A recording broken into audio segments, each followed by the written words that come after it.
جناب عبدالحمید صاحب موہنیا کیمور بہار سے عرض کرتے ہیں، السلام علیکم ورحمۃ اللہ تعالی وبرکاتہ۔ سوال یہ ہے کہ زید نام نہاد عالم اور خود کو اشرفی کہتا ہے، ایک دیوبندی وہابی لڑکا سے اپنی بیٹی کی شادی پورے ہوش و حواس میں کر دیا۔ یہ دیوبندی وہابی لڑکا ایک کپڑے کی دکان کا مالک بھی ہے۔ اب تک نام نہاد عالم بڑی شان سے رہا تھا، مگر ایک اہل حق عالم نے اس نام نہاد کی اعلانیہ تردید کی تو وہ نام نہاد عالم خود کو عوام کی نظروں میں بچانے کے لیے کہتا ہے کہ میں تو کتنوں کو سنی بنایا ہے، جبکہ اس بات کا کوئی شرعی ثبوت نہیں ہے، صرف عوام کو گمراہ کرنا ہے۔ سوال یہ ہے کہ نام نہاد عالم کا فعل اول یعنی بیٹی کی شادی دیوبندی سے کرنا کیسا ہے اور اس کے بارے میں کیا حکم ہے، اور بے ثبوت سنی بنانے کے قول کا شرعی اعتبار ہوگا یا نہیں؟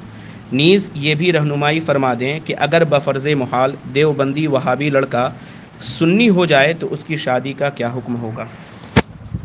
جناب عبدالحمید صاحب، وعلیکم السلام ورحمۃ اللہ وبرکاتہ۔ زید نے اپنی بیٹی دیوبندی لڑکے سے بیاہ دی، یہ ناجائز و حرام ہے۔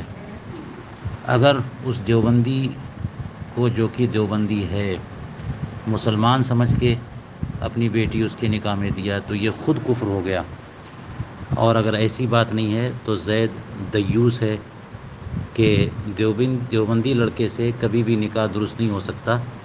تو اپنی بیٹی کو زنا پر پیش کرنا ہوا، اور فقہاء کرام نے فرمایا کہ ایسا بندہ دیوس ہوتا ہے، یہ ناجائز و حرام ہے۔ ایسے شخص کو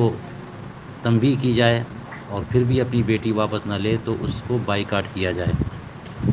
اب یہ ہے کہ اپنی اس بدنامی کو چھپانے کے لیے اگر وہ یہ بیان کرتا ہو کہ میں نے بہتوں کو سنی بنایا، بہت دیوبندیوں کو سنی بنایا، اگر یہ بات درست ہے تو اس کا اجر اسے ملے گا، لیکن اس کے شرعی اعتبار کا یہ مطلب نہیں ہے کہ اس کو اتنا کریڈٹ دیا جائے کہ اس کی وجہ سے اس کے لیے جائز قرار دے دیا جائے کہ وہ اپنی بیٹی کو کسی دیوبندی سے بیاہ دے۔ نیک کام کی بنیاد پر حرام کام کرنے کی اجازت نہیں ہوتی، لہٰذا وہ اگر اپنی بیٹی کو دیوبندی کے بیاہ چکا تو اسے واپس لے، اور اگر وہ دیوبندی لڑکا واقعتاً سنی ہو چکا ہو جائے تو وہ سابقہ نکاح کام نہ آئے گا، اب اصلاح حال کے بعد ازسر نو نکاح کرنا ہوگا۔ واللہ تعالی عالم بالصواب۔